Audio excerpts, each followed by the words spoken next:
Hello, my good friends. How are you today? May God bless you all. I will not introduce anything. You guys watch the video and feel it.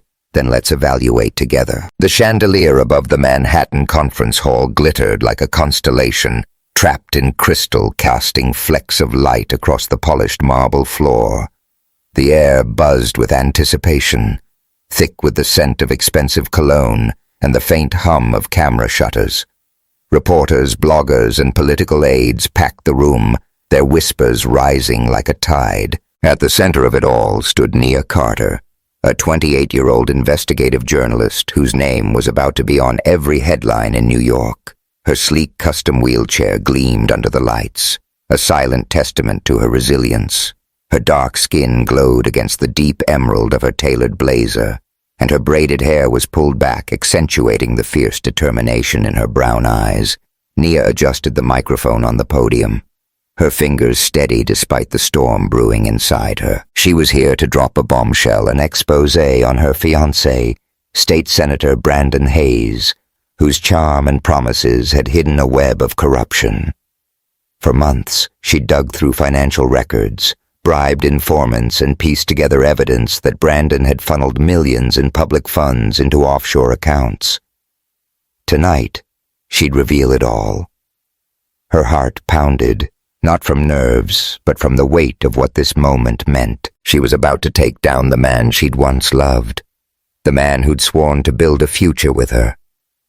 Beside her, Maya Torres, her best friend and a whip-smart photojournalist, fiddled with her camera, her curly hair bouncing as she leaned in. "You ready to spill the tea on Brandon or what?" Maya's voice was teasing, her brown eyes sparkling with mischief. "This is going to be bigger than when Beyoncé dropped Lemonade." Nia let out a soft laugh, the sound grounding her. "Girl, I've been ready. Brandon's about to learn what happens when you underestimate me." She tapped her tablet, pulling up her notes. The crowd hushed as she cleared her throat, her voice cutting through the room like a blade. "Ladies and gentlemen, thank you for being here." Nia began, her tone calm but commanding. "Tonight, I'm presenting evidence of a betrayal, not just to me, but to the people of New York. Senator Brandon Hayes has abused his power, and I have the receipts." The room erupted in gasps and murmurs. Cameras flashed, capturing Nia's every word. She detailed the money trail, the fake charities, the secret meetings with corporate lobbyists. Her voice grew stronger with each sentence, fueled by months of anger and determination. She glanced at the side of the stage where Brandon stood, his polished smile faltering. His blonde hair was perfectly gelled, his suit crisp, but his blue eyes betrayed a flicker of panic. Then it happened. Brandon strode onto the stage, cutting Nia off mid-sentence. The crowd fell silent, sensing a spectacle. Nia's stomach twisted as he grabbed the microphone, his knuckles white. "Enough, Nia," he said, his voice smooth but laced with venom. "This stops now." Nia's breath caught. "What are you doing, Brandon?" she asked, keeping her voice steady despite the dread creeping up her spine. He turned to the crowd, his charm switching on like a light. "Folks, I'm sorry you had to witness this. Nia's a talented journalist, but she's let personal feelings cloud her judgment. I can't marry someone who'd drag my name through the mud like this." He paused, his gaze cutting to her wheelchair. "Or someone who's a burden I can't carry." The words hit like a physical blow. Nia's chest tightened, her vision blurring as the crowd gasped. A burden. He'd said it out loud in front of everyone, weaponizing her disability to humiliate her. The room spun, the lights too bright, the whispers too loud. She gripped the armrests of her wheelchair, forcing herself to breathe. She wouldn't cry. Not here. Not now. Maya stepped forward, her camera forgotten. "You absolute jerk," she hissed, but Brandon ignored her, basking in the crowd's shock. Reporters surged toward Nia, shouting questions. "Is this true, Ms. Carter? Did you fabricate the evidence?" Nia's throat closed up, her carefully planned exposé crumbling under the weight of Brandon's betrayal. Then the double doors at the back of the hall slammed open. The sound echoed like a gunshot, silencing the chaos. All heads turned as a tall figure strode in, flanked by 4 men in dark suits. The air shifted heavy with an unspoken threat. The man leading the group was unmistakable. Julian Caldwell, New York's enigmatic tech billionaire. His sharp jawline and piercing green eyes were as famous as his reclusive reputation. His tailored black suit hugged his broad frame, and his dark hair was slightly tousled as if he'd just stepped out of a storm. The crowd parted like the Red Sea as Julian moved toward the stage, his presence commanding silence. Nia's heart raced confusion, battling her shock. She'd never met Julian Caldwell yet. Something about his intense gaze felt familiar. His men fanned out subtly, blocking the reporters who now whispered his name in awe and fear. "Mr. Caldwell." Brandon stammered, his confidence evaporating. "What's this about?" Julian didn't spare him a glance. His eyes locked on Nia, a mix of urgency and something deeper, something she couldn't name. Without a word, he closed the distance to the stage, his polished shoes clicking against the marble. The crowd held its breath as he knelt beside Nia's wheelchair, bringing himself to her eye level.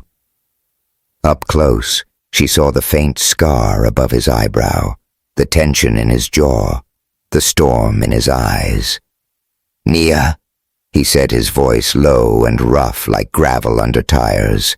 It was the first word he'd spoken since entering, and it sent a shiver down her spine.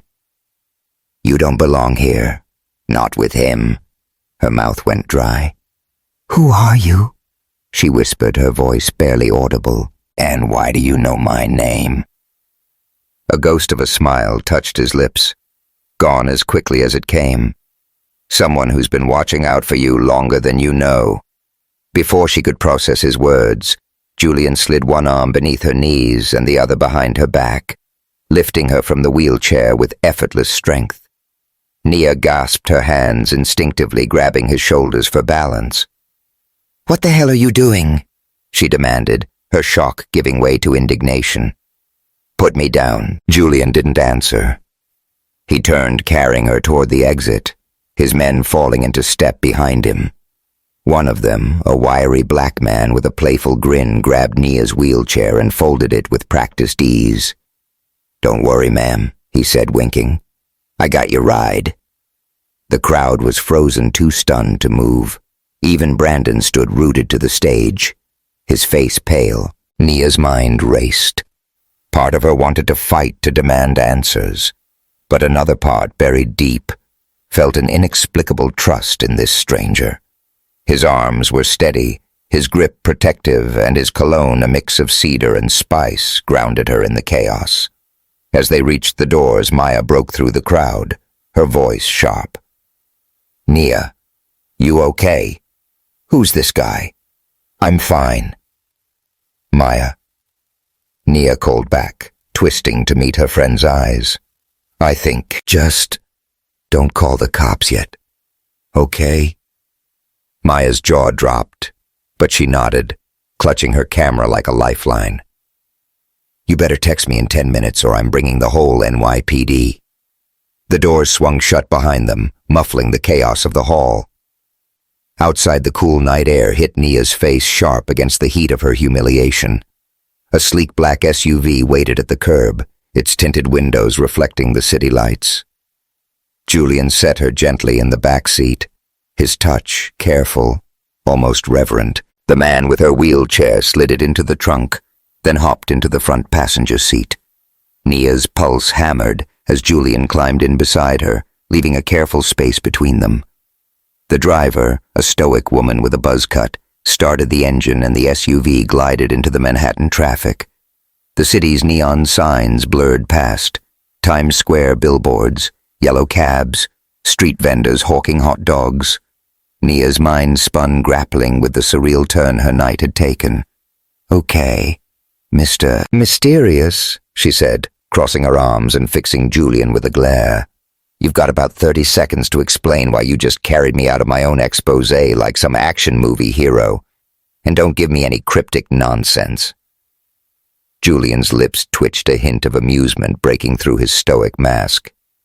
"Fair enough," he said, his voice smoother now, like a late-night radio host. "Your article hit a nerve, Nia. Not just with Brandon, but with people who don't like their secrets exposed. You're in danger, and I'm here to keep you safe." "Danger," Nia scoffed, though her stomach twisted. "I've been threatened before. Comes with the job. Why do you care?" He hesitated, his green eyes searching her face. "Because I made a promise to you a long time ago, and I don't break promises." Her breath caught. "What promise? I've never met you." "Julian Caldwell. I'd remember a billionaire crashing into my life." He looked away, his jaw tightening. "You don't remember me," he said quietly. "But I remember you. Brooklyn, St. Mary's, home for kids.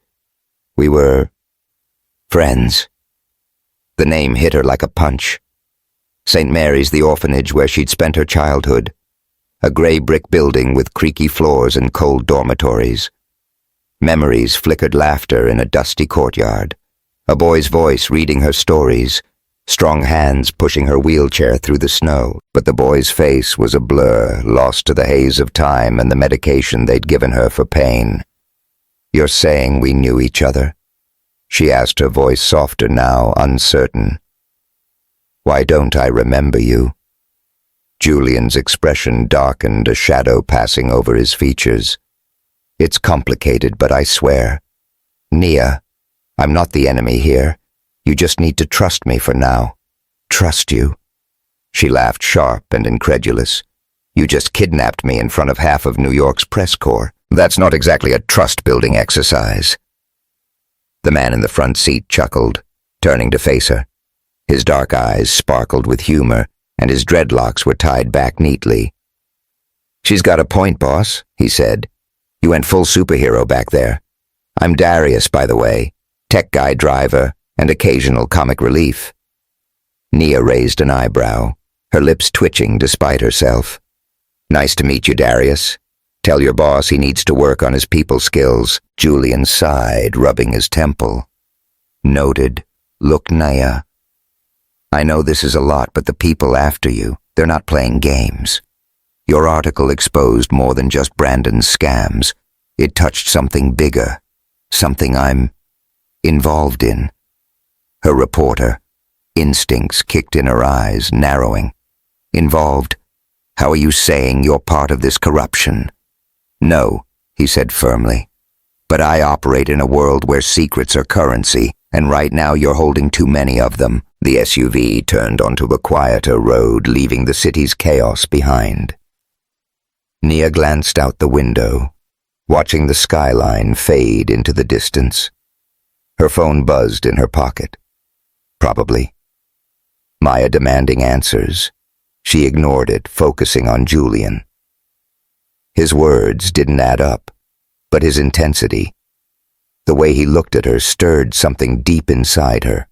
A memory, maybe, or a feeling she couldn't name. "Where are we going?" she asked, her voice steadier now. "My place," Julian said simply. "It's safe. You can stay there until we figure out who's coming for you." "Your place." Nia's eyebrows shot up. "What, like some penthouse in the sky? Or is it more of a secret lair vibe?" Darius snorted from the front. "Oh, you're gonna love this. Nia Boss's house is like if Tony Stark and Batman had a baby." Julian shot Darius a look. "Focus on the road, D." Nia leaned back, her mind racing. She should be scared, demanding to be let out, calling the police. But something about Julian, the way he said her name, the weight of his promise kept her rooted. For the first time since Brandon's betrayal, she felt a flicker of hope. Maybe this stranger wasn't her savior, but he was something, and right now that was enough. The SUV pulled into a gated estate, the iron gates swinging open silently. Beyond them, A sprawling mansion loomed, its glass walls reflecting the moonlight. The lawn was manicured to perfection, dotted with sculptures and fountains that screamed wealth. Nia's jaw dropped, and she couldn't help but whistle. "Okay, Darius wasn't kidding," she said. "This is straight out of a superhero movie." Julian's lips curved into a small smile, the first real one she'd seen. "Welcome to my world, Nia. Let's get you settled, and then we'll talk." As Darius wheeled her chair up a sleek ramp to the entrance, Nia's heart thudded with a mix of fear and curiosity. She was stepping into the unknown. But one thing was clear. Julian Caldwell wasn't just a billionaire. He was a man with secrets, and somehow she was at the center of them. "Hey, what do you think Nia should do next? Trust Julian and dig into their shared past, or find a way to get out of this billionaire's fortress? Drop your thoughts in the comments below, and don't forget to hit that subscribe button to catch the next twist in this wild ride. Things are about to get even crazier. The air inside Julian Caldwell's mansion was cool and crisp, carrying the faint scent of polished wood and fresh lilies from a vase on a nearby console. Nia. Carter wheeled herself across the expansive foyer, her custom chair gliding smoothly over the dark hardwood floor. The space was a study in modern luxury. Floor-to-ceiling windows revealed a moonlit garden. Sleek furniture screamed high-end design, and a massive digital screen embedded in one wall flickered with stock market updates. It was the kind of place that made you feel simultaneously awestruck and out of place, like stepping into a movie set you weren't cast for. Nia's heart still raced from the chaos of the press conference, Brandon's betrayal echoing in her mind like a bad song on repeat. But now a new kind of adrenaline coursed through her: anger, curiosity, and a stubborn need to understand why a billionaire she'd never met had just swept her out of her own disaster. Julian walked a few steps ahead, his broad shoulders tense, his polished shoes clicking softly. Darius, the tech guy with the easy grin, followed, pushing a cart with Nia's belongings from the conference hall. So Nia said, breaking the silence, her voice sharp but laced with humor, "Is this where you bring all your damsels in distress, or am I special?" Julian paused, glancing back with a raised eyebrow. The faintest smirk tugged at his lips, softening the intensity of his green eyes. "You're not a damsel, Nia, and distress doesn't suit you." She snorted, crossing her arms. "Good answer. But you're dodging the real question. Why am I here, Julian? And don't give me that keeping you safe line again. I need details, not a TED talk." Darius chuckled from behind his dreadlocks, swaying as he shook his head. "She's got your number, boss. Better spill the tea before she hacks your secrets herself." Julian shot Darius a look that said stay out of it, but there was no real heat in it. He gestured toward a set of glass doors leading to a living area. "Let's sit. You deserve answers." The living room was as ridiculous as the foyer. Plush gray sofas, a marble coffee table, and a fireplace that looked like it belonged in a castle. Nia maneuvered her chair to face Julian, who settled onto a sofa, his posture rigid despite the casual setting. Darius flopped into an armchair, pulling out a tablet and pretending to work, though Nia caught him sneaking glances at the unfolding drama. "All right," Nia said, leaning forward, her journalist instincts kicking into high gear. "Start talking. You say we knew each other at St. Mary's Home for Kids. I don't remember you, but you clearly remember me. Why? And what's this promise you keep mentioning?" Julian's jaw tightened, his fingers drumming lightly on his knee, a rare sign of unease from a man who seemed carved from confidence. He took a deep breath, as if steeling himself. "We were kids together at St. Mary's, Nia. You were 6, maybe 7. I was 10. You were the toughest kid there, even in that clunky old wheelchair they gave you. Always asking questions, always fighting back when the other kids got mean." Nia's breath hitched, Fragments of memory stirred a boy's laughter, a hand steadying her chair, a voice promising no one would hurt her. But the face was still a blur, like a photograph left out in the rain. "Go on," she said, her voice softer now. "You don't remember much because of the meds." Julian continued, his tone heavy. "They gave you stuff for pain, said it was for your condition, but it messed with your memory, made things fuzzy. I hated them for that. You deserve to keep your past, not have it stolen." Her throat tightened. She'd always known the orphanage's medical care was sketchy, but hearing it laid bare stung. "Okay, so we were friends. Why'd you leave? And how does that connect to you, playing knight in shining armor tonight?" Julian's eyes darkened, a shadow crossing his face. "I didn't leave by choice. There was trouble at St. Mary's. A group of men, bad people, started sniffing around looking for kids no one would miss. They wanted me for their crew, thought I was strong, scrappy. The director, Father Malone, was in on it. He took their money, sold kids, like we were livestock." Nia's stomach churned, bile rising in her throat. She'd heard whispers about kids disappearing from St. Mary's, but as a child she hadn't understood. "They took you," she said, her voice barely above a whisper. Julian nodded, his gaze distant. "I fought it." "Nia," told Malone, "I wouldn't go that I had to stay for you. You were so small, so vulnerable. I promised I'd protect you no matter what." But Malone laughed.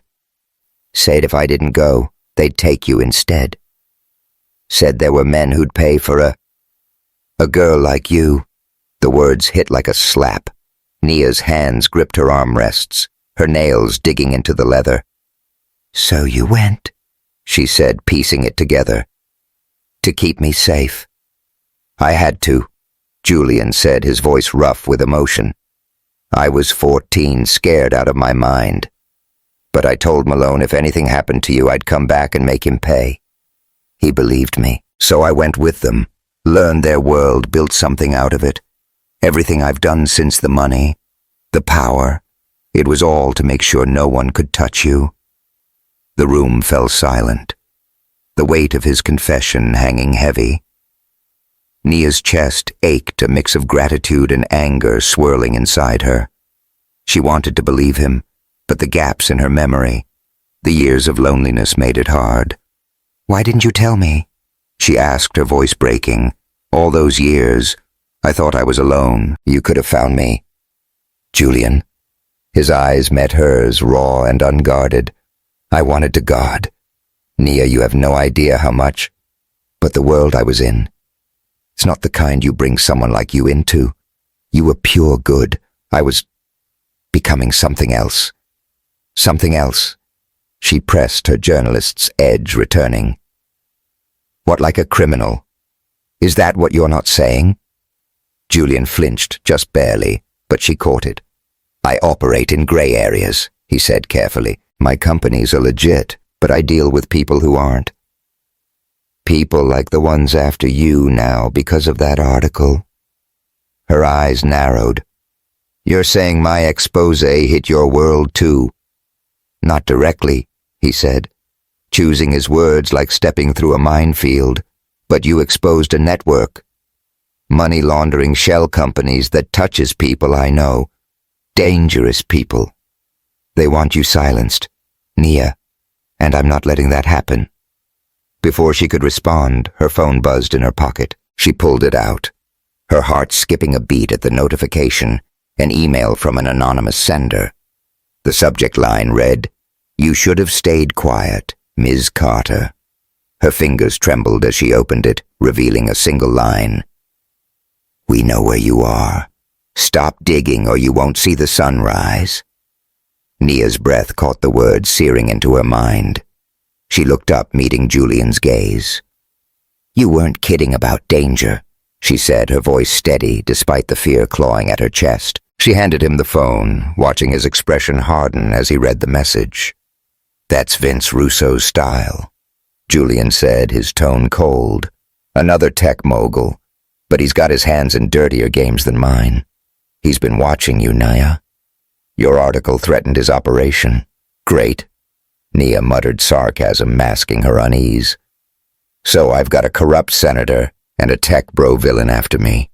My life's officially a thriller novel. Darius, who'd been quietly tapping on his tablet, looked up with a grin. Hey, at least you've got the coolest sidekick in the game. He gestured to himself, earning a small smile from Naya. Sidekick, she said, raising an eyebrow. D, you're promoted to co-star. But seriously, how do we handle this? I'm not hiding in this mansion like some fugitive.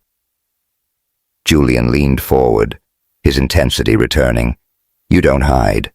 We figure out what Vince knows, who he's working with, and we shut him down. But you need to stay here, Naya. This place is a fortress. Cameras, alarms, my team. No one gets in without my say-so. She bristled at the word need. I'm not your prisoner, Julian. I've been taking care of myself since I was a kid. I don't need a babysitter, even one with $1 billion bank account. He opened his mouth to argue, but Darius cut in, his tone playful. Boss, you're losing this one. Nia's got that. I do what I want energy. Might as well roll with it. Julian sighed, rubbing the back of his neck. Fine.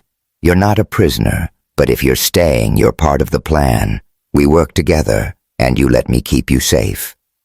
Deal. Nia studied him, searching for any sign of deceit.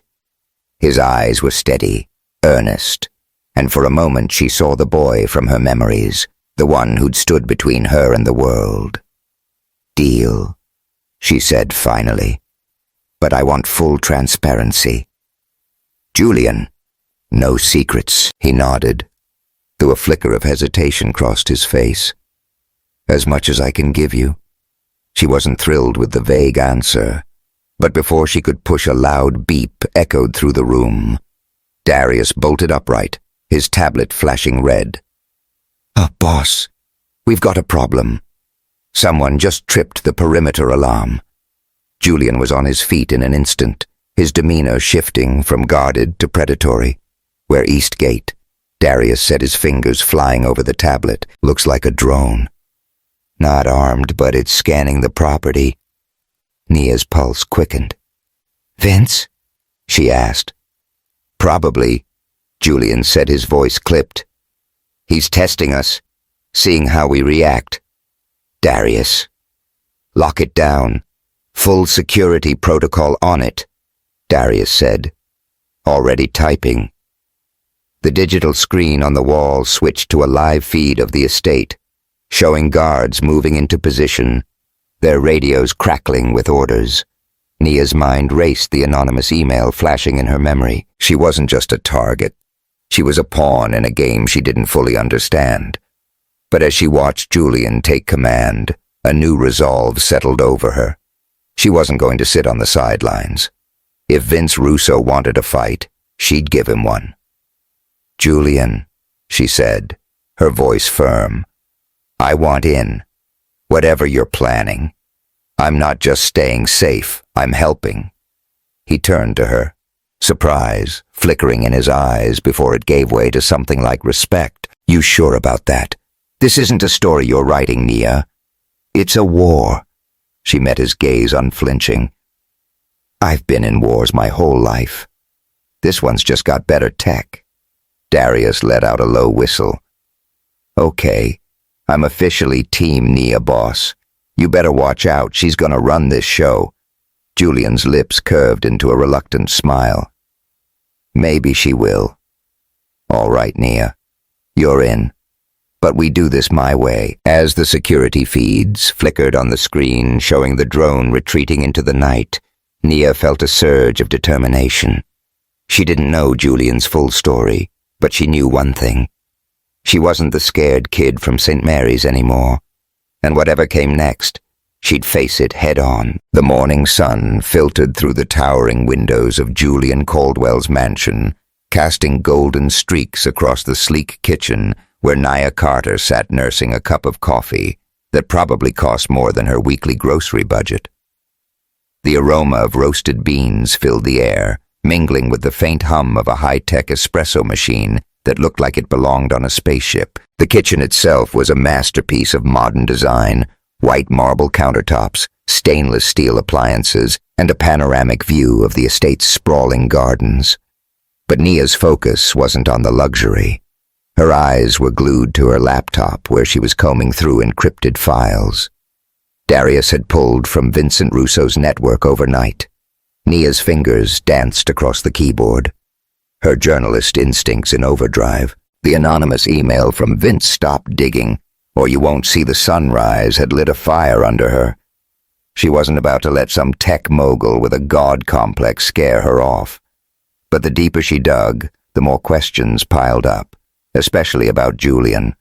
His story about St. Mary's Home for Kids checked out emotionally, but the gaps in his explanation, his gray areas, nagged at her like a loose thread in a sweater. Darius lounged at the kitchen island, munching on a bagel and scrolling through his tablet.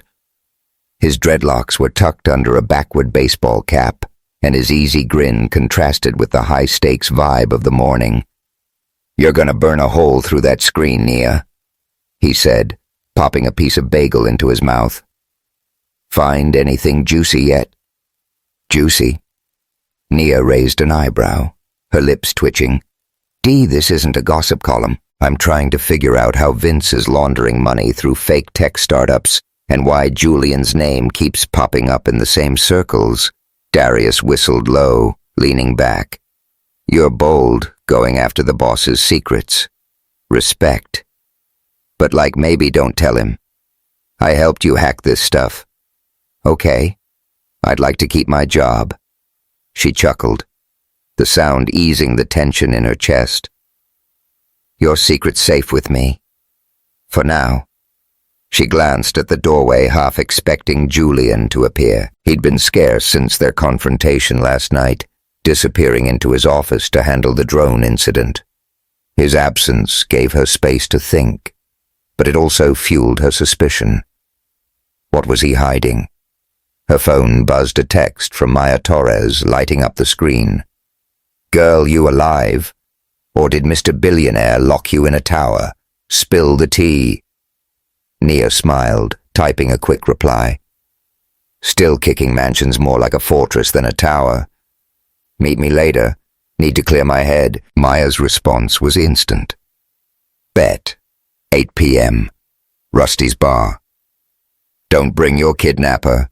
Nia set the phone down, her mind drifting to St. Mary's. The memories were still hazy, but Julian's words had unlocked something. A boy's voice, rough but kind, reading her The Lion, the Witch, and the Wardrobe. When nightmares kept her awake, she could almost feel the scratchy blanket of the orphanage dormitory, the cold seeping through the walls. But the boy's face remained out of reach, like a dream she couldn't hold on to. The sound of footsteps pulled her back to the present. Julian entered the kitchen, his dark hair slightly damp from a shower, his white button-down rolled up to reveal muscled forearms. He carried the same intensity as last night, but there was a weariness in his green eyes, like he'd been fighting battles she couldn't see. "Morning," he said, his voice low as he poured himself coffee. "Sleep okay?" "Define." "Okay," Nia said, closing her laptop with a soft click. "I'm in a stranger's mansion, dodging death threats and trying to piece together a past I don't remember. So, just another Tuesday." Julian's lips twitched, a rare hint of amusement. "Fair point." He leaned against the counter, studying her. "You're up early. Working on something." She met his gaze, her journalist's edge sharpening, trying to figure out who wants me dead and why your name's tangled up in Vince Russo's world. "Care to enlighten me?" Darius choked on his bagel, coughing dramatically. I'm gonna check the security feeds," he said, grabbing his tablet and bolting for the door. "Y'all have fun with this one." Julian's expression didn't falter, but his fingers tightened around his coffee mug. "You've been digging," he said. Not a question. What did you find? Enough to know you're not just a tech bro with a heart of gold. Naya said, her tone steady. Your companies are clean on paper, but they're linked to shell corporations that scream money laundering, same as Vince. So, Julian, what's the deal? Are you the hero or the villain here? He set the mug down, his movements deliberate. I told you, I operate in gray areas. My businesses are legit, but I deal with people who aren't. It's how I keep the lights on, and how I've kept you safe all these years. Safe, she laughed, sharp and bitter. You left me at St. Mary's. Julian, I grew up thinking I had no one. If you were watching out for me. Where were you when I was fighting to get out of that place? When I was scraping by in college, dodging landlords who wouldn't rent to a black woman in a wheelchair. His jaw clenched, pain flashing in his eyes. I was there, he said quietly. Not in person, but I made sure you had a way out. The scholarship you got. The apartment you thought was a steal. That was me, Nia. From a distance, because getting close would have put you in the crosshairs of my world. Her breath caught the pieces clicking into place. The lucky breaks she'd always chalked up to hard work. They'd felt too perfect, too timely. You're saying you've been... What, my guardian angel, that's a lot to swallow. I don't expect you to believe me, he said, his voice rough. But everything I've built, the money, the connections, it was to keep that promise I made when we were kids. To protect you. The sincerity in his voice hit her hard, stirring memories she couldn't fully grasp. She wanted to push back to demand more, but her phone buzzed again, shattering the moment. Another email. This one from a different anonymous address. The subject, you're asking the wrong questions. Her pulse quickened as she opened it, revealing a grainy photo of her and Julian at St. Mary's, her in a tiny wheelchair, him standing protectively behind her. Below it, a single line. He's not who you think he is. Nia's hands shook as she showed Julian the screen. Explain this, she said, her voice trembling. Who sent this? And why does it feel like you're keeping half the story from me? Julian's face darkened as he studied the photo, his fingers brushing the screen. Vince, he said, his tone icy. He's digging into our past, trying to rattle you. He knows about St. Mary's, about us. Us. Nia's voice rose, frustration bubbling over. There's no us. Julian. Not when I don't even remember you. You're asking me to trust you, but you're holding back. What's in your world that's so dangerous? I can't know. He stepped closer, his presence overwhelming. If I tell you everything, you're in deeper than you can handle. I'm trying to protect you, Nia, like I always have. Stop protecting me. She snapped, her eyes blazing. I'm not a kid anymore. I'm a grown woman who's faced worse than you can imagine. Tell me the truth or I'm out of here. The air crackled with tension, their gazes locked in a silent battle. Finally, Julian exhaled his shoulders, sagging slightly. All right, he said, but not here. Tonight, I'll show you what I do. The real me. Deal. She nodded, her heart pounding. Deal, but no more secrets. That evening, Nia slipped out of the mansion to meet Maya at Rusty's Bar, a dive in Brooklyn, where the neon signs buzzed and the jukebox played old-school hip-hop. The bar smelled of fried wings and cheap beer, the kind of place where locals swapped stories over sticky tables. Nia maneuvered her chair through the crowd, the familiar chaos grounding her after the sterile perfection of Julian's world. Maya was already at a corner booth, her camera bag slung over the seat, a margarita in hand. Her curly hair was loose and her brown eyes lit up when she saw Nia. There's my girl, she called, sliding over to make room. I was 2 seconds from calling SWAT. You good? Nia laughed, the sound easing the knot in her chest. Goodish. Sorry for ghosting you. It's been... a lot. Understatement of the century, Maya said, sipping her drink. You went from exposing your shady fiancé to living with a billionaire. Spill, Nia. What's the vibe with this Julian guy, hero, villain, or just low-key obsessed with you? Nia sighed, swirling her soda. All of the above, maybe. He says we were friends as kids at St. Mary's, that he's been protecting me ever since. But there's stuff he's not telling me. Maya, and now some creep named Vince Russo is sending me creepy emails like I'm in a bad spy movie. Maya's eyes widened. Hold up. Emails like threatening ones? Yup. Nia pulled out her phone, showing Maya the latest message. And this photo. It's us, me and Julian from the orphanage. I don't remember it, but it's real. Maya studied the screen, her playful demeanor fading. Nia, this is serious. You sure you can trust this guy? I mean, he's hot. I'll give him that. But hot doesn't mean safe. I don't know. Nia admitted, her voice soft. But there's something about him, like, I feel him, even if I don't remember him. Does that make sense? Maya reached across the table, squeezing her hand. It makes total sense. You've always had a killer gut. Just don't let those green eyes distract you, okay? You're Nia freaking Carter. You don't need a savior. Nia smiled, warmth spreading through her. Thanks, Maya. You're my ride or die always, Maya said, raising her glass. Now let's order some wings and pretend we're not in the middle of a conspiracy deal. They laughed, the sound swallowed by the bar's noise. But Nia's mind kept drifting to Julian. She needed answers, and tonight she'd get them. Hours later, Nia stood on the rooftop of Rusty's bar, the Brooklyn skyline glittering before her. The air was cool, carrying the distant hum of traffic and the faint scent of grilled hot dogs from a street cart below. She'd texted Julian her location, half expecting him to send a car, but he'd shown up himself, his SUV parked discreetly across the street. Now he stood beside her, his hands in his pockets, the city lights reflecting in his eyes. You didn't have to come, Nia said, her voice soft but firm. I just needed a breather. I wanted to, Julian said, his gaze steady.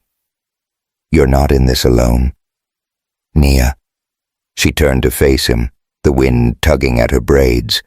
Then prove it. You said you'd show me the real you. Start talking. He hesitated, then stepped closer, the space between them shrinking. My world isn't just tech and boardrooms. It's deals in back rooms, alliances with people who'd sell their own kids for a profit. I built it to keep you safe, but it's not clean. It's not good. Her heart pounded, but she held his gaze. And you think I can't handle that? I've spent my life proving people wrong. Julian, don't underestimate me. I never have, he said, his voice low, almost a whisper. He reached out his fingers, brushing her cheek, the touch sending a jolt through her. You were always stronger than me, even back then. The world seemed to pause, the city's noise fading. Nia's breath caught as Julian leaned in, his lips hovering inches from hers. She could pull away, demand more answers, but something deeper, something primal urged her forward. She closed the gap, their lips meeting in a soft, tentative kiss that quickly deepened a spark, igniting into a flame. His hand cupped her face, gentle but firm, and for a moment nothing else existed. When they pulled apart, Nia's heart raced, her mind a whirlwind. What was that? She asked, her voice shaky, but not unhappy. Julian's smile was small, vulnerable. Something I've wanted to do since we were kids. I loved you then, Nia. I love you now. The confession hit her like a tidal wave, unlocking a flood of emotions. Tears pricked her eyes as memories flickered.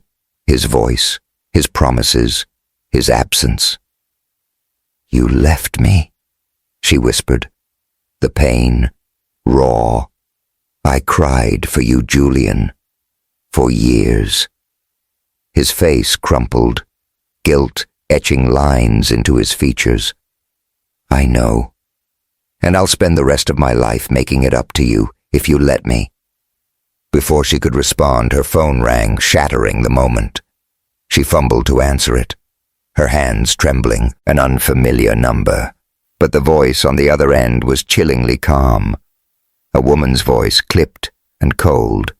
"Miss Carter," she said, "leave Julian now, or you'll regret it. Ask him about Lillian Caldwell." The line went dead.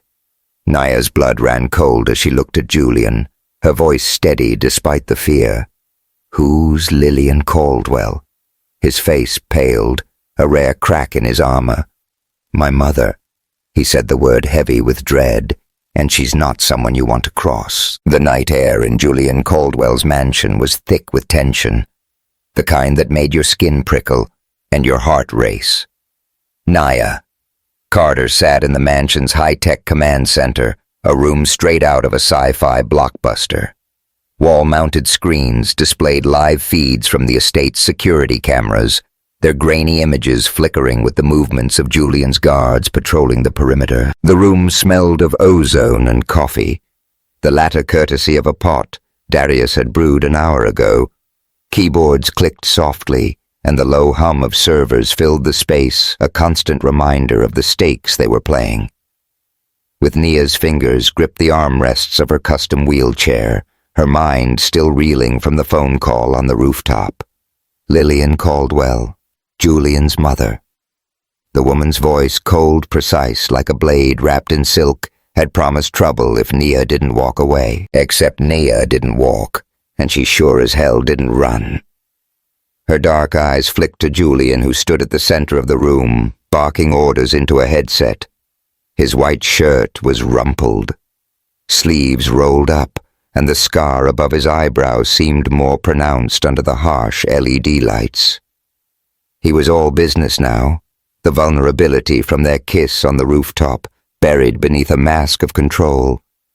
Darius sprawled in a swivel chair, monitored the screens, his dreadlocks swaying as he typed, "Perimeter's tight, boss."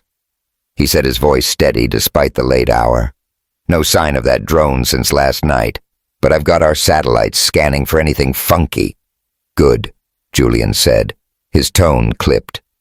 "Keep the motion sensors on high alert. If Vince tries anything, I want to know before he blinks." Nia cleared her throat, drawing their attention. "And what about Lillian?" she asked, her voice calm but firm. "Your mom's out here making cryptic threats." "Julian, you gonna tell me what's up, or do I have to hack her secrets too?" Darius let out a low whistle, spinning in his chair. "Oh, we're going there. Popcorn, anyone?" Julian shot him a look, but his expression softened when he turned to Nia Lillian's. "Complicated," he said, choosing his words carefully. "She raised me after St. Mary's, taught me the game. Business power, all of it. But she's not my mother, not really. She's my adoptive guardian, and she's got her own agenda. Agenda like what Nia pressed her journalist instincts kicking in, threatening me to stay away from you. That's not exactly motherly love." Julian rubbed the back of his neck, a rare sign of discomfort. "Lillian built the network I run now, tech money, influence.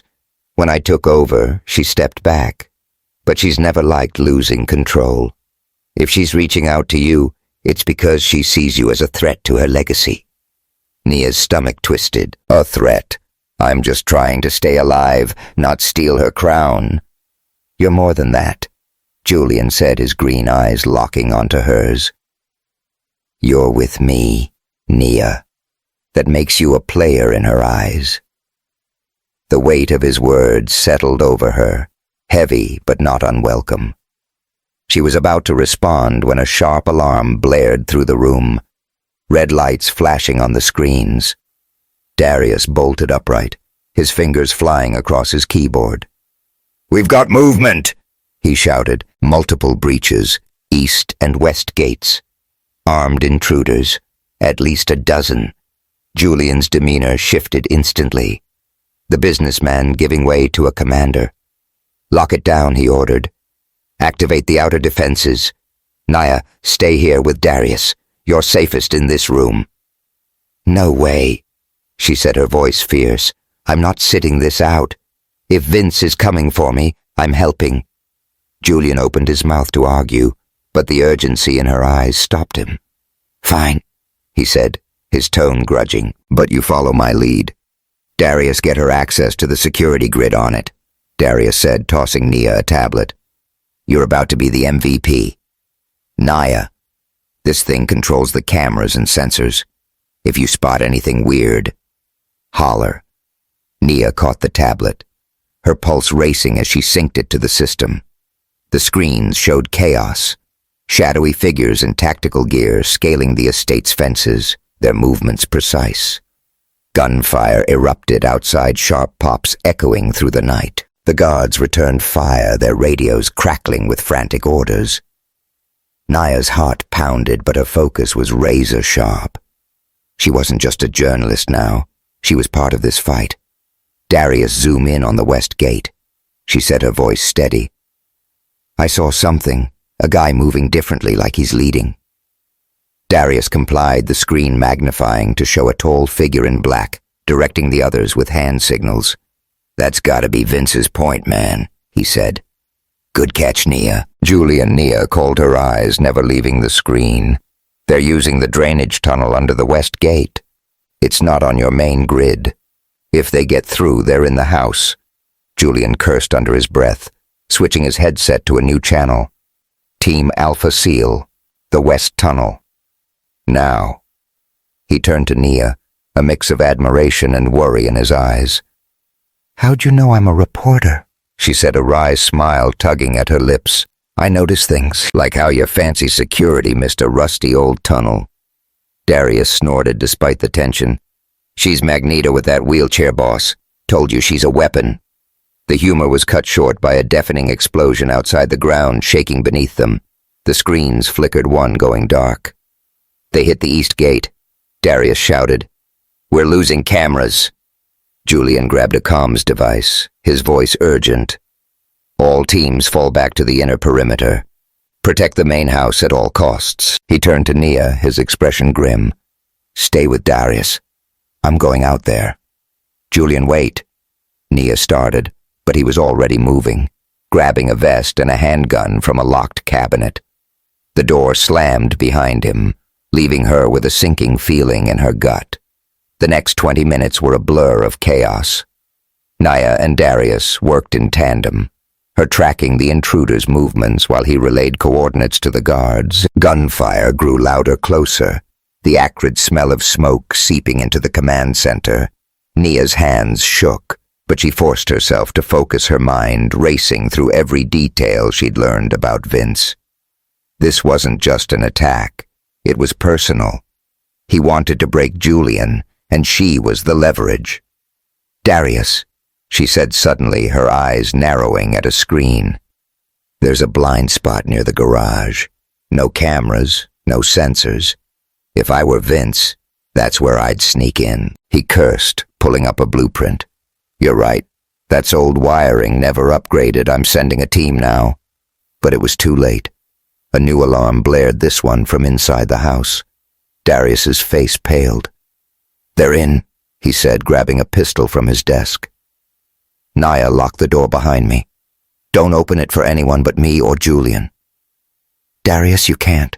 She started, but he was already gone, the door sealing with a heavy thud.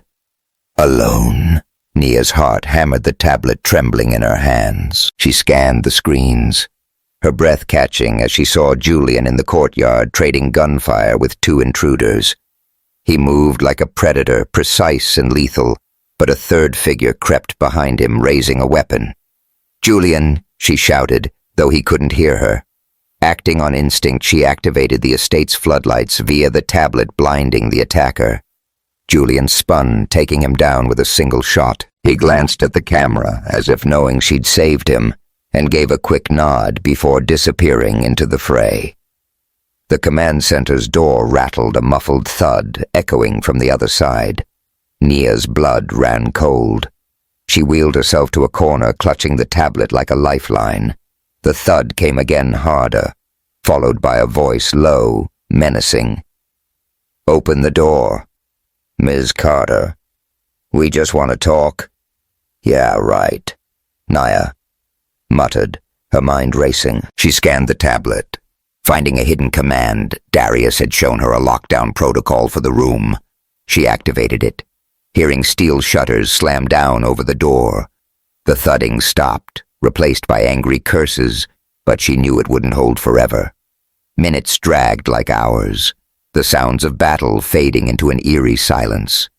Then the door's lock clicked, and Nia tensed, ready to fight with whatever she had. But it was Julian, blood streaking his face. His vest torn, he staggered inside, followed by Darius, who was nursing a cut on his arm. "Nia!" Julian said, his voice hoarse as he rushed to her side. "You okay?" "I'm fine," she said, though her hands still shook. "You look like hell, though." He managed a weak smile, collapsing into a chair. "We got most of them. The rest ran. Vince wasn't here. He sent his crew to test us. Test us." Nia's voice rose, anger flaring. "People could have died, Julian. What's his endgame?" Julian's eyes met hers, raw and unguarded. "He wants to break me, and he knows the fastest way is through you." The words hung heavy, a truth they both felt, but hadn't spoken. Nia's anger softened, replaced by a surge of something deeper fear. Yes, but also a fierce need to protect him as much as he protected her. She reached out her hand, finding his, the warmth of his skin grounding her. "Julian," she said softly, "we can't keep doing this. Running, hiding, fighting. We need to end it." He nodded, his grip tightening on her hand. "We will. But tonight we're safe. You saved my ass out there, Nia. Thank you." She smiled, a flicker of humor breaking through. "Guess I'm not just a reporter anymore, huh?" Darius, bandaging his arm, grinned. "Told you, boss. She's ex-woman, wheelchair and all." The room felt too small, the air charged with everything unsaid. Julian stood, helping Nia to her feet, or rather to her chair, his touch lingering. "Come with me," he said, his voice low. "We need to talk. Alone." He led her to his office, a space of dark wood and glass, now chaotic from the attack. Papers scattered, a cracked monitor flickering. The door closed behind them, shutting out the world. Nia's heart raced as Julian turned to her, his eyes burning with an intensity that made her breath catch. "Nia," he said, stepping closer. "I almost lost you tonight. I can't. Won't let that happen again." "You didn't lose me," she said, her voice steady despite the heat rising in her chest. "I'm right here." That was all it took. Julian closed the distance, his hands cupping her face as he kissed her, fierce and desperate. Nia responded, her fingers tangling in his shirt, pulling him closer. He lifted her from the chair, setting her on the edge of his desk, his movements careful but urgent. Papers fluttered to the floor, forgotten. Their kisses deepened, a release of fear, anger, and years of longing. Julian's hands roamed her back, respectful but hungry, and Nia arched into him, her own hands exploring the hard planes of his chest. "Tell me you want this," he murmured against her lips, his voice rough with need. "I do," she whispered, her eyes locked on his. "I want you, Julian. All of you." The world narrowed to just them, the chaos outside fading. Their connection was electric, a promise forged in the heat of battle and the weight of their past. When they finally pulled apart, breathless and disheveled, Nia rested her forehead against his, a soft laugh escaping her. "We just trashed your office," she said, glancing at the scattered papers. "Worth it," Julian said, his smile boyish, unguarded, but his expression sobered as he brushed a braid from her face. "Nia, I love you. I always have. But this fight with Vince, it's gonna get worse. And Lillian, she's playing her own game." Nia's resolve hardened. "Then we face it together. No more secrets, Julian. Promise me." He nodded, his grip tightening. "I promise." But as they sat there, the weight of Lillian's threat loomed a shadow neither could ignore. And deep down, Naya knew the worst was yet to come. The Brooklyn night was alive with the hum of distant traffic and the occasional wail of a siren, but inside the abandoned warehouse on the waterfront, the air was heavy with silence and the sharp tang of rust and oil. Nia Carter's wheelchair glided across the cracked concrete floor, the faint squeak of its wheels echoing in the cavernous space. Dim light filtered through broken windows, casting jagged shadows on rusted machinery and stacks of rotting crates. The warehouse was a ghost of its industrial past, now a battleground for a war Nia hadn't chosen, but was determined to win. She adjusted the earpiece Darius had given her, its soft static a lifeline to Julian and his team who were positioned outside. Her heart thudded not from fear, though there was plenty of that, but from the adrenaline of being at the center of their plan. After the attack on Julian's mansion, Nia had insisted on taking the fight to Vincent Russo. She wasn't content to hide anymore.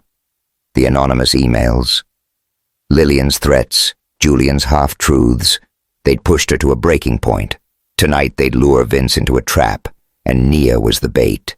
Her tablet strapped to the armrest of her chair glowed faintly, displaying a live feed from hidden cameras Darius had rigged around the warehouse. She'd spent hours with him customizing her chair, hiding a compact stun device and a tracking beacon in its frame. "You're like Batman with this thing now," Darius had said, grinning. "Vince won't know what hit him." Nia's lips twitched at the memory, but her focus sharpened as a new sound broke the silence. Footsteps, heavy and deliberate, approaching from the far end of the warehouse. She steadied her breathing, her dark eyes scanning the shadows. This was it. "Showtime, Julian," she whispered into the earpiece, her voice calm, despite the knot in her stomach. "They're here." "You ready? Ready?" Julian's voice crackled back low and intense. "You see anything, you signal. Don't take risks." "Naya," she rolled her eyes, though he couldn't see, "says the guy who runs toward gunfire. Just do your part, Caldwell." A faint chuckle came through the earpiece, easing her nerves. "Always Darius status. Cameras are live." "Boss," Darius replied from the van parked a block away. "I've got eyes on 3 guys entering from the north, armed but sloppy. Vince ain't with 'em yet." Nia's fingers tightened on her tablet. She'd expected Vince to stay in the shadows, sending his goons to do the dirty work. That's why their plan hinged on her. Vince thought she was the weak link, a vulnerable woman in a wheelchair. He'd underestimated her, and that was his first mistake. The footsteps grew louder and 3 figures emerged from the darkness, their silhouettes hulking under the faint light. They wore tactical gear assault rifles slung across their chests. The leader, a bald man with a scar across his cheek, sneered as he spotted Nia, his eyes glinting with malice. "Well, well," he drawled, his voice thick with a Jersey accent. "Ms. Carter all alone. Gotta say I expected more from Caldwell's girl." Nia tilted her head, a smirk playing on her lips.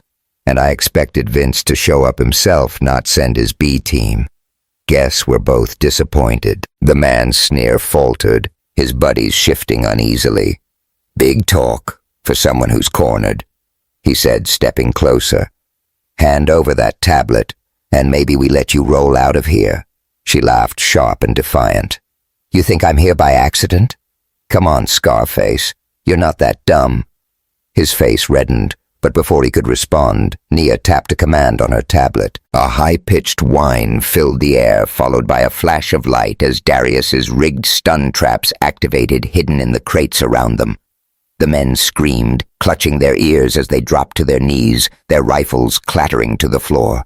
Nia wheeled back, her heart racing, but her focus unwavering. "Julian now," she shouted into the earpiece.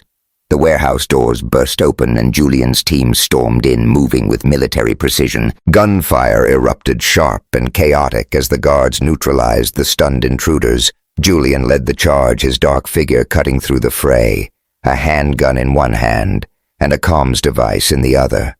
Nia watched him, her chest tight with a mix of awe and fear.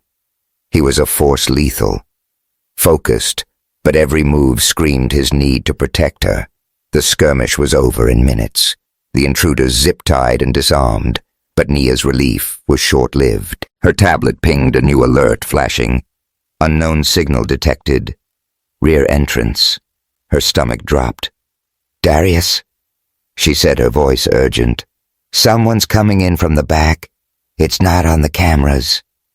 "Shit," Darius muttered, his fingers audible as they flew across his keyboard. "Boss, we've got a blind spot. Sending backup now." Julian appeared at Nia's side, his face streaked with sweat and grime. "You okay?" he asked, his eyes scanning her for injuries. "Fine," she said, her voice steady. "But Vince is here. I can feel it."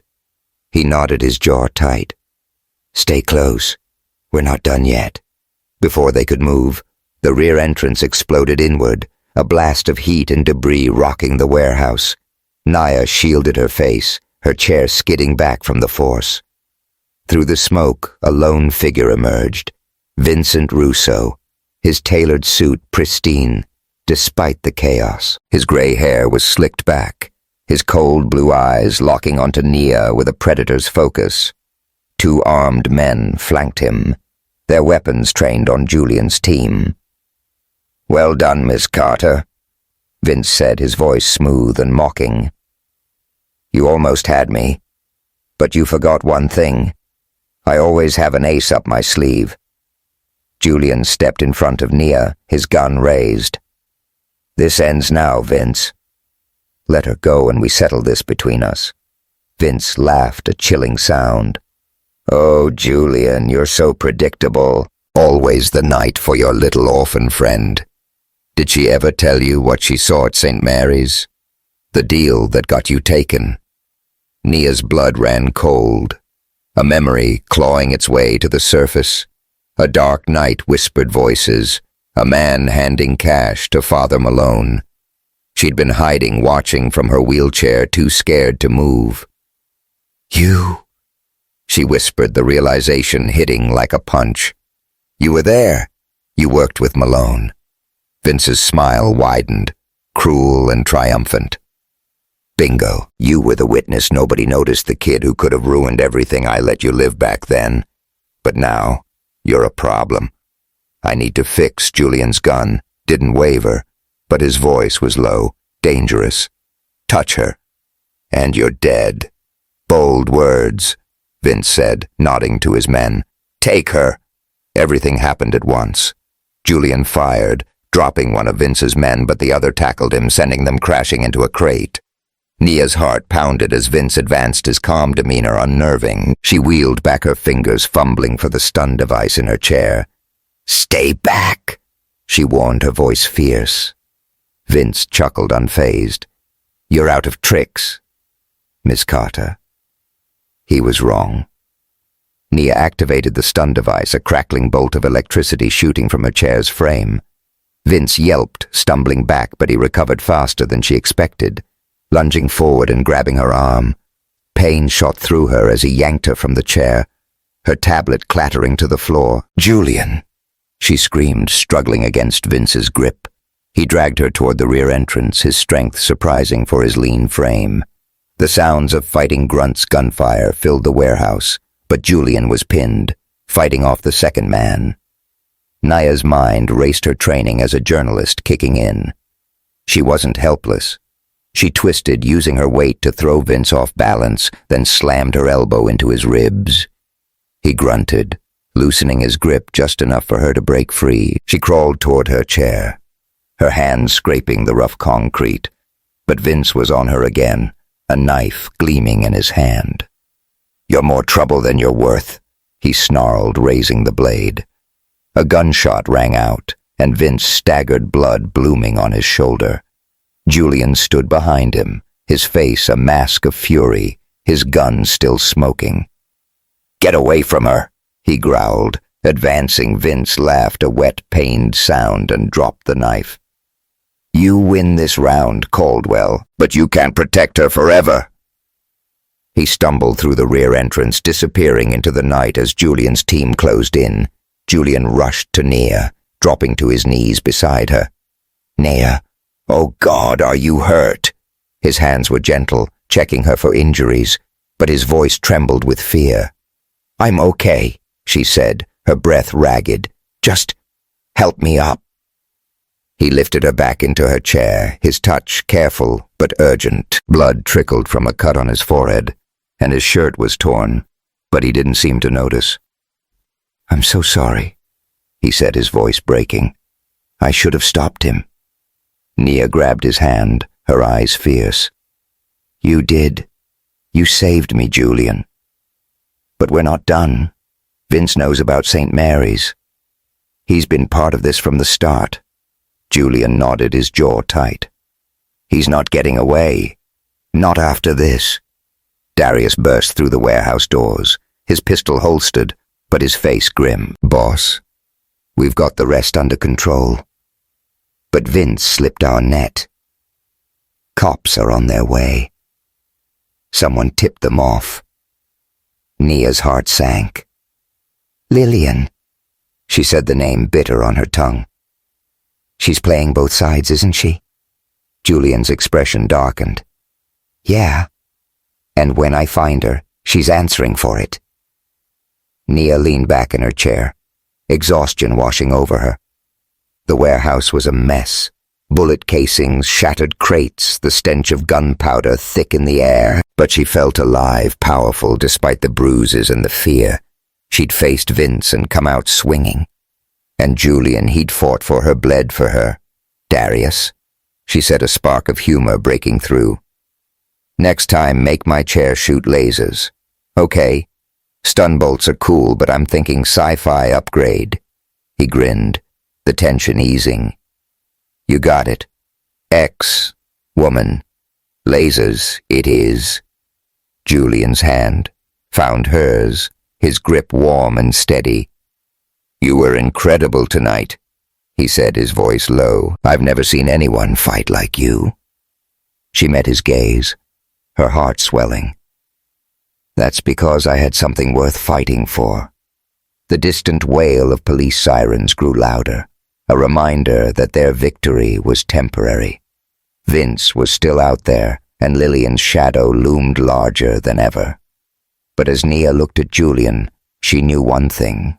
They'd face it together, no matter the cost. The Manhattan skyline sparkled under a velvet sky, its twinkling lights a mosaic of dreams and ambition. On the rooftop garden of one of the city's tallest skyscrapers, Nia Carter sat in her custom wheelchair, its sleek frame adorned with delicate white ribbons for the occasion. Her wedding gown, a masterpiece of ivory silk and lace, hugged her curves, its train cascading like a soft wave. Her braided hair was woven with tiny pearls, catching the glow of fairy lights strung across the garden. The air smelled of jasmine and roasted almonds, the latter from a dessert table that had Maya Torres's name written all over it. 3 months had passed since the warehouse showdown with Vincent Russo. 3 months since Nia and Julian had faced death and come out stronger. Vince was behind bars, his empire crumbling under the weight of Nia's exposé, which she'd published with Maya's photos to back it up. Lillian Caldwell. Julian's adoptive mother had vanished, her cryptic threats lingering like a storm on the horizon. But tonight, none of that mattered. Tonight was about love, resilience, and a future they'd fought to build together. The rooftop was alive with laughter and music, a live jazz band playing a soulful rendition of At Last Guests. Mingled tech moguls, journalists, even a few of Julian's security team looking awkward in tuxes instead of tactical gear. Darius Jackson, ever the showman, stood at a microphone, his dreadlocks tied back, his grin wide as he played MC. "Ladies and gentlemen," Darius said, his voice booming over the crowd, "let's give it up for the couple who redefined ride or die, Julian and Nia Caldwell." The guests erupted in cheers, clapping as Nia wheeled toward the center of the dance floor, Julian at her side, He looked like he'd stepped out of a magazine, his black tuxedo tailored to perfection, his green eyes soft with adoration. The scar above his eyebrow was barely visible under the warm lights, a reminder of the battles they'd survived. Nia's heart swelled as she took his hand, her fingers intertwining with his. "You ready for this?" "Caldwell," she teased, her voice low. "Meant only for him." "Born ready," he said, his smile boyish, unguarded. "But I'm warning you, I'm not great at dancing," she laughed, the sound bright and free. "Good thing I'm leading then." The band shifted to a slow, soulful melody, and Julian knelt slightly, aligning himself with Nia's chair. They moved together, her wheels gliding smoothly as he guided her, their movements a seamless blend of strength and grace. The guests watched, some with tears in their eyes, as Nia and Julian danced, not as a billionaire and a journalist, not as a protector and a fighter, but as equals, partners, lovers. The fairy lights above twinkled like stars, and for a moment, the world was theirs. Alone. Maya, standing at the edge of the dance floor, snapped photos with her camera, her curls bouncing as she moved. "Y'all are making my job too easy," she called, her voice thick with emotion. "This is straight-up movie magic." Darius, now beside her, nudged her shoulder. "You crying, Torres?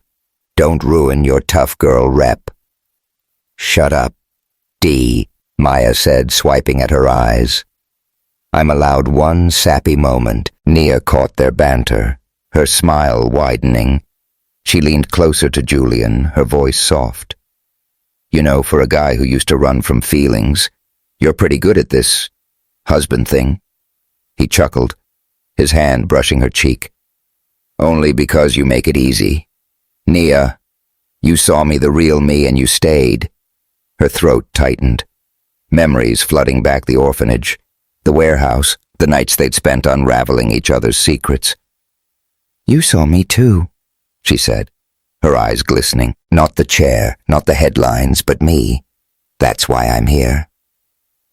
Their lips met in a gentle kiss, the crowd erupting in applause. The dance floor filled, guests joining them, but Nia and Julian stayed in their bubble, swaying to the music, their foreheads touching. It was more than a wedding. It was a promise forged in fire and sealed in love. Earlier that day, before the ceremony, Nia had stood in a private suite overlooking the city, Maya fussing over her dress while Darius sneaked bites of catering samples. The suite smelled of lavender and hairspray, its floor-to-ceiling windows framing the Manhattan skyline. Nia's reflection in a full-length mirror showed a woman transformed not just by the gown, but by the journey that had brought her here. "You nervous?" Maya asked, pinning a pearl into Nia's braids. "Because you look like you're about to conquer the world, not just say I do." Nia smiled, adjusting her necklace, a simple silver pendant Julian had given her engraved with the words, "Always yours." "Not nervous," she said. "Excited. For the first time I feel whole." Maya's eyes softened. "You've always been whole, Nia. Julian just helped you see it." Darius, lounging on a velvet couch, raised a champagne flute. To Nia, the ex-woman who turned a billionaire into a softie, and to me for surviving their drama. They laughed, the sound filling the room, but Nia's thoughts drifted to the past months. After the warehouse, she and Julian had thrown themselves into dismantling Vince's network, working with the FBI to expose his crimes. Nia's article had gone viral, earning her a Pulitzer nomination and a flood of interview requests. But the real victory was the community center they'd opened in Brooklyn, funded by Julian's wealth and inspired by St. Mary's. The center, named Carter's Haven, offered support for orphaned kids and people with disabilities, a beacon of hope in a neighborhood that had raised them both. Lillian remained a shadow. Julian's team had tracked her to a private jet leaving the country, but her whereabouts were unknown. Every so often Nia would find an anonymous message in her inbox, never threatening but always cryptic, like Lillian was watching, waiting. It kept them on edge, but tonight, Nia refused to let fear win. The reception was in full swing, the rooftop buzzing with energy. Tables were laden with soul food and gourmet dishes, a nod to Nia's Brooklyn roots and Julian's high society world. Guests danced to a mix of jazz and hip-hop, the band seamlessly blending Ella Fitzgerald with Kendrick Lamar. Nia and Julian sat at the head table, their hands intertwined, stealing glances between bites of cornbread and champagne sips. Darius took the mic again, his voice warm. "All right, y'all, it's time for the speeches, and since I'm basically the glue holding this crew together, I'm going first." The crowd laughed, and Nia leaned toward Julian, whispering, "He's never gonna let us forget. He's the MVP." "Is he?" "Nope," Julian said, his eyes crinkling with amusement. "But he's earned it." Darius cleared his throat, his tone turning serious. "I've known Julian for years, and let me tell you, the man was all work, no play." Then Nia rolled in pun intended and flipped his world upside down. She's not just his partner. She's his equal, his fire, and together they're unstoppable. To Nia and Julian, may your love be as strong as her right hook. The guests raised their glasses, cheering as Nia laughed, her cheeks warm. Maya's speech followed a tearjerker about Nia's strength and their friendship ending with a playful jab. "Julian, you're cool, but if you hurt her, I've got a camera and a mean left swing." When it was Nia's turn, she wheeled to the mic, her voice steady but thick with emotion. "I spent a long time thinking I had to fight alone," she said, her eyes finding Julian's. "The world saw my chair, my skin, and decided who I was. But Julian saw me, my heart, my fire. He fought for me, and I fought for him. Together, we're building something bigger than us, something that says no one gets left behind. So here's to love, to partnership, and to proving them all wrong." The crowd roared, and Julian stood pulling her into a kiss that felt like a vow. The band struck up again, and the party raged on a celebration of everything they'd overcome. Later, as the guests began to leave, Nia and Julian stood at the edge of the rooftop, the city sprawling below. The air was cool, carrying the faint scent of exhaust and possibility. Nia's hand rested in his, her ring, a simple band with a single diamond catching the moonlight. "We did it," she said, her voice soft. "From St. Mary's to this. Who would have thought? You?" Julian said, his smile warm. "You always believed in more." "Nia? That's why I fell for you." She leaned against him, her wheelchair steady beside his strength. "What's next? Caldwell world domination?" He laughed, the sound rich and free. "Maybe. But first we're turning my companies legit. No more gray areas, and Carter's Haven. We're expanding it nationwide." Her heart swelled pride mixing with love. "You're stealing my thunder, you know I was going to suggest that." "Then it's settled," he said, kissing her forehead. "Partners in everything." Their moment was interrupted by a soft ping from Nia's phone. She frowned, pulling it out to find an email from an anonymous sender. No subject, just a single line.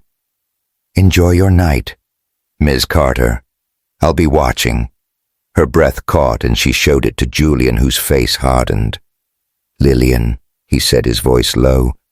"She's not done with us." Nia squeezed his hand, her resolve unshaken. "Let her come. We've faced worse and we're still standing." He nodded, his eyes fierce with determination. Together. They turned back to the city, its lights a promise of challenges and triumphs. To come. Nia felt no fear, only certainty. She wasn't just a survivor, she was a force, and with Julian by her side, There was nothing they couldn't conquer. The next morning, Nia and Julian visited Carter's Haven, its brick walls painted with vibrant murals, its halls filled with the laughter of kids. They walked or rolled through the center, greeting staff and students, their hands linked. A young girl in a wheelchair approached Nia, her eyes wide with awe. "You're the lady from the news," the girl said. "You're like me?" Nia smiled, kneeling to her level. "I am, and you're like me too, strong, unstoppable."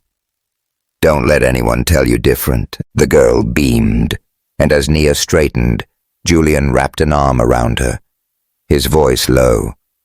"You're changing lives, Nia, starting with mine." She leaned into him, her heart full. They'd built something beautiful from the ashes of their past, a legacy of love and hope, and whatever Lillian or the world threw at them next, they'd face it as one. What a finale. Will Lillian make her move? Or will Nia and Julian keep building their empire of love? Share your thoughts in the comments and hit that subscribe button to join us for more epic stories. Thank you for riding with us. This one's for the dreamers.